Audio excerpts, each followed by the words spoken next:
الرحمن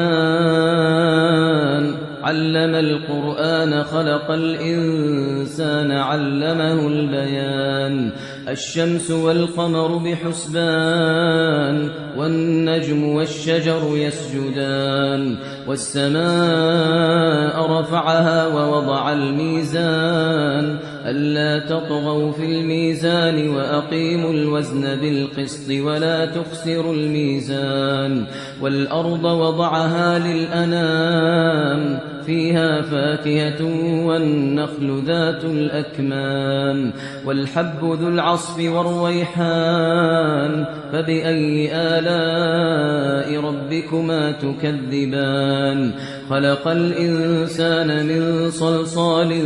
كالفخار وخلق الجان